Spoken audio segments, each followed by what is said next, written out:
dia, pessoal do 7º ano, aqui estou eu, aí estão vocês para mais uma videoaula. Nós, na aula anterior, falamos de moral, na aula antes de ética, então trabalhamos ética, trabalhamos moral e hoje nós vamos vivenciar essa aula de ética, encerrando esse conteúdo, mas com a vivência do dia a dia. Vocês vão observar que o que ficou no seu aprendizado sobre ética e sobre moral, vocês vão percebendo à medida que vocês vão convivendo. Porque aprendizado é isso. Você tem a aula hoje, mas com o tempo é que aquela aula vai se internizando dentro de vocês. Os exemplos do dia a dia vão surgindo e vocês vão tomando a consciência de que vocês aprenderam. Então, vocês têm o texto aí e veja esse exemplo, né, como a ética se constitui no nosso dia a dia. Então, o texto tem aí, acompanhe. Um pai decidiu levar seus filhos ao circo. Ao chegar à bilheteria, ele pergunta: olá, quanto custa a entrada? O vendedor responde: R$30 para adulto e 20 para criança de 7 a 14 anos. Criança até 6 anos não paga. Quantos anos eles têm? Aí o pai responde: o menor tem 3 anos e o maior tem 7. Com um sorriso, o rapaz da bilheteria diz: se o senhor tivesse falado que o mais velho tinha 6 anos, eu não perceberia e você economizaria R$20. Veja a atitude do rapaz que estava lá trabalhando. Aí o pai responde: é verdade. Pode ser que você não percebesse, mas meus filhos saberiam que eu menti para obter uma vantagem. E a lembrança desta tarde não seria especial. Na verdade, seria terrível para o caráter deles. A verdade não tem preço. Hoje deixo de economizar R$20, que não me pertenciam por direito, mas ganho a esperança de que meus filhos saberão a importância de dizer a verdade. O atendente permaneceu mudo. Também ele teria uma tarde especial para se lembrar. Essa história ilustra uma cena em que os filhos presenciam uma atitude correta do pai.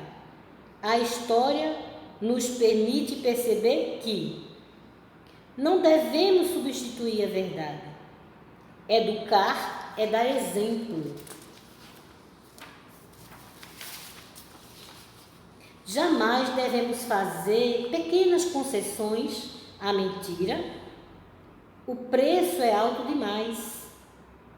As palavras convencem, mas o exemplo arrasta. O exemplo é tudo. A corrupção começa nos pequenos gestos. São passadas às novas gerações como algo comum, que não tem problema, pense nisso. E aí responda. Antes de eu deixar as perguntas para vocês, é bem interessante quando o rapaz da bilheteria está insinuando ao pai a mentir para não pagar os R$20, veja que ele está fazendo 2 atos antiéticos, né? Primeiro, ele está induzindo o pai a mentir. Se o senhor tivesse dito que ele tinha 6 anos, ganharia R$20. E depois, ele está sendo infiel ao patrão. Ele trabalha numa empresa que é o circo. Ele está evitando, né, que as pessoas paguem, não deixem de pagar por uma entrada de um dinheiro que não é dele. Que ele tem um salário pago pelo aquele trabalho que ele desempenha ali no circo. O patrão, o dono do circo, confia nele. E ele está ali, agindo dessa forma. Essa forma incorreta. né? Então, vocês observem que a questão da ética é uma questão, assim, sutil, no sentido de dizer assim, a gente precisa estar atento a isso, né? Observando, se corrigindo, questionando, porque será que se esse vendedor tivesse, se o circo fosse dele, ele queria o empregado que agisse dessa forma? É daqueles bilhetes vendidos que vem o salário dele, mas ele pouco estava se importando com isso. Então, eu deixo para vocês uma questão, várias questões aí, para que vocês respondam com o seu pensar, com o seu valor ético, com o que você tirou dessas aulas, dessas 3 aulas que vivenciamos e desse exemplo, dessa história. A primeira pergunta diz assim: quando você ouve ou lê a palavra ética, que ideia passa pela sua cabeça? Qual é a ideia que vem? Ética. Que lembrança ela traz para você? Segundo, o rapaz da bilheteria fez merecer a condenação? Veja que está se referindo a que o homem devolveu para ele. Ele mereceu ouvir aquilo? Será que ele esperava ouvir a resposta que ouviu? Justifique sua resposta.